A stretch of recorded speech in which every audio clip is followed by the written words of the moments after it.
السلام عليكم ورحمة الله، كل عام وانتم بخير. بمناسبة شهر رمضان الكريم، النهارده ان شاء الله مع الشيف احمد هنشوف طريقة عمل الكنافة بالعجوة وطريقة الجلاش العش. طريقة جميلة جدا. واحدة واحدة كده الشيف عرفنا المقادير. المقادير بتاعتنا يا سعالي، احنا معانا 2 كيلو كنافه، ادي كيلو وادي كيلو. بالنسبه للسمنه هم 800 جرام، كل كيلو بياخد 400. اه 800 جرام كل كيلو بياخد 400. بالنسبه للعجوه الصاج 60 في 40 بياخد 2 كيلو. اه تمام. بالنسبه للسكر هم 300 جرام لكل كيلو، اه 300 جرام لل 2 كيلو، يعني كل كيلو 150 جرام. 300 جرام لل 2 كيلو، كل كيلو 150 جرام. تمام. احنا تمام. كده بسم الله الرحمن الرحيم هنبداوا بالسمنه بتاعتنا اهو. يبقى احنا الشيف المقادير معانا كيلوات. كيلوات ان اه شاء الله. 150 سكر تمام. بودرة. هذا اول واحده اهي.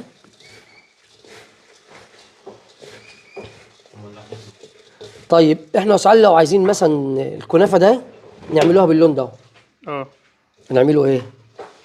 نديها لون. هنديها لون. شفت لون الزعفران؟ ايوه يا نحطوه على السمنه هيديني اللون، يا اما ببخخها فيها ميه ونبخ باللون بتاعها، هتنزل على الكنافه دي هتديها لون وتقلبها تديك نفس اللون ده. انما ايوه هنا في المصانع بيعملوا ايه؟ بيحطوا على العجين نفسه اللون وهي ايوه بتتعجن، على العجين نفسه اللون. تمام. وادي التاني اهو، الكيلو التاني.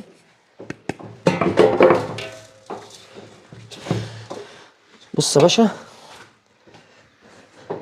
طبعا هي واخده سمنتها يا سعالي. اه تمام.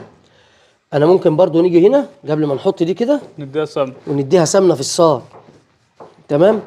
بس دي برضو فيها سمنه، ساعه ما هتسخن وهتقدح هتنزل السمنه في ارضيه الصاج، فسمنه مع السمنه ديت ممكن ايه الكنافه تاخد منك ارضيه بسرعه وتتحرك. اه تمام اهو. ادي العجوه بتاعتنا بس عليه. اه بسم الله.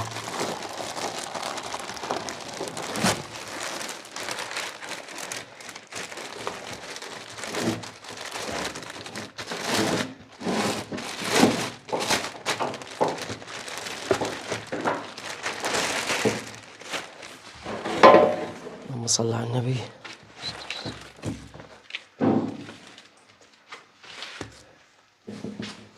استغفر الله العظيم يا رب. شيل بس الزيادات كده. اسلام شيل الصاج ده عشان بيهبط. شيل الصاج ده. اللهم صل على محمد.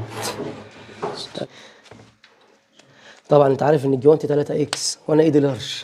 اه فواسع. اي والله. طبعا هي سهلة خالص يا شيف. هي ما فيهاش حاجه، بس هي عايزه ايه يعني ايه، اهم حاجة المقادير. كخبره شويه في الشغل بس. وطالما بص يا سعد، اي حاجه اشتغلت بها مقادير واخد بالك بتطلع معاك تمام. بس ايه، التكرار مره مع مره، كل مره بتغلط غلطه بتعدلها المره الجايه. كل مره الحاجه مثلا بتبوظ منك مره، او مش بتبوظ، بيبقى في تكه بسيطه بتتعدل منك المره الجايه لحد ما تبقى ما شاء الله عليك فيه. انا زي ما قلت لك قبل كده ما حدش بيتولد من بطن امه معلم يعني ولا صنايعي. صح. بسم الله.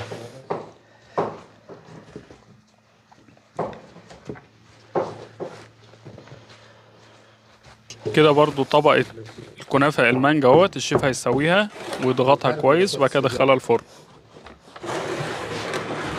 كده ندخلها الفرن اهو ارضيه.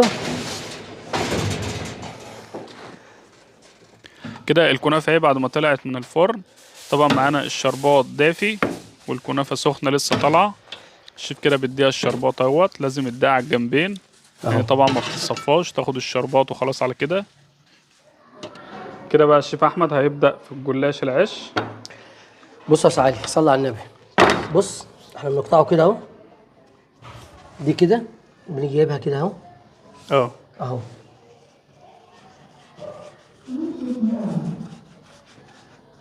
اهو وتلفها. ونلفها اهو اهو. ماشي. ونيجي ماسك دي كده اهو اهو، واحده بواحده. ده صبعي ده بيلف وده بايه بيجيب كده وده بيسلك لها اهو واحد بيسند والتاني اهو بيلف. اهو اهو اهو. اه الحشو بقى عليه ممكن ياخد بندق، ياخد لوز، ياخد فستق، ياخد سوداني بجوز هند، زي الحشو اللي احنا بنعمله في الافراح، يعني حاجه اقتصاديه يعني. تمام. واخد بال حضرتك؟ زي اللي كنا عاملينه الحشو بتاع الكنافه العش برضه.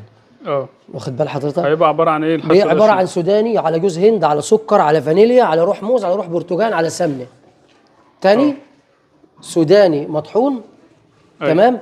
يعني 3/4 طحن كده، ما بيبقاش لا هو ناعم خالص ولا هو خشن خالص.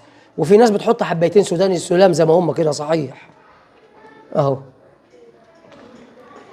اهو. تمام يا شيف. بعد كده هنديله سمنه بقى وندخله هنديله سمنه وندخله الفرن يستوي ويطلع وياخد الشربات بتاعه يبقى زي الفل ان شاء الله بالهنا والشفا. ان شاء الله.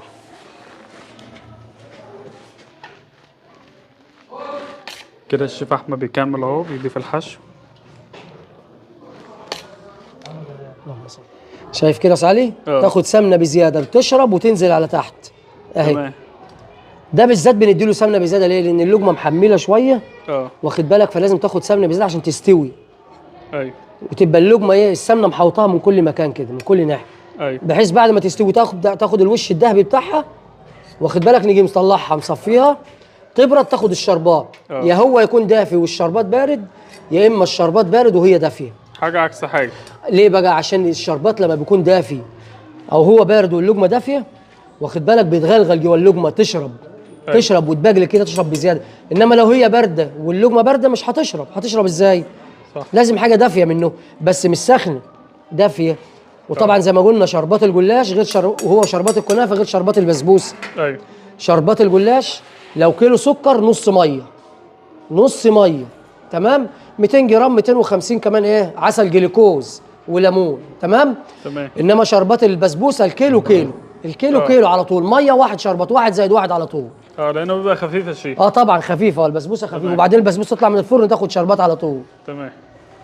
اهو بسم الله الرحمن الرحيم. بص كده اهو. انزل الارضيه الاول. الفرن شمعه اللي شغاله بس اهي. وبراحته. تمام. شايف الصاج؟ كده الجلاش العش اهو ما شاء الله. تسلم ايدك يا شيف. طبعا لسه ما تصفاش من السمن عشان الناس بيقول لك السمنه ياما ومش ياما. بص كده يا صاحبي. بيغلي اهو اهي واحده بواحده اهي. صف براحتك. ما بنخليش فيه نقطه سمنه. لان ما ينفعش اصلا الناس تاكل الاكل ايه بالسمنه دي. احنا بنسوي بيها بس فقط لا غير. تمام. شايف كده يا صاحبي؟ شايف اللقمه؟ ذهب ما شاء الله. اللهم صل على النبي. شايف؟ الصوت الصلاح. دي كنافه بالعجوه. المانجا وكنافه ساده وبينهم عجوه اهو. ما شاء الله شيف. تسلم ايديك والله. يخليك الهنا والشفا. ودي بس الشربات. شايف اللمعه اللي في اللقمه؟ الشربات طبعا واخد عسل جليكوز وليمون. وفي تكايه كده انا هنقولها لوجه الله.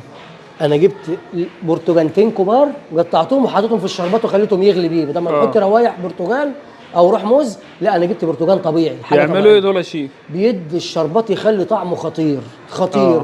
طعم. يغلم وخلصهم وبعد ما نخلص خالص نيجي واخدهم عصيرهم وبمصفى بتاعت شام اللي هي الصغيره ديت ونيجي مصفي ايه كل التفل بتاع البرتقال والقشر والكلام ده كله ونخلي الشربات ابيض زي الفل.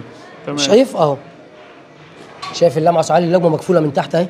زي ما ورانا لحضرتك الحشو اهو. ما شاء الله. مفيش حاجه بتقع اهو. تمام. اهو. اهو. وده الصوابع برضه الشيف. ودي الصوابع كلها اهو. ده الجلاش الصبع اهو. دول 400 قطعه رايحين القاعه بكره غير شغلنا احنا. دول لسه فيهم شربات اهوت لسه بيتصفى. انا سايبه يشرب براحته اهو. ده شربات اهو. لسه الصفه ده. يشرب براحته خالص والاخر نيجي مصفيه زي ده كده اهو. زي ده كده اهو.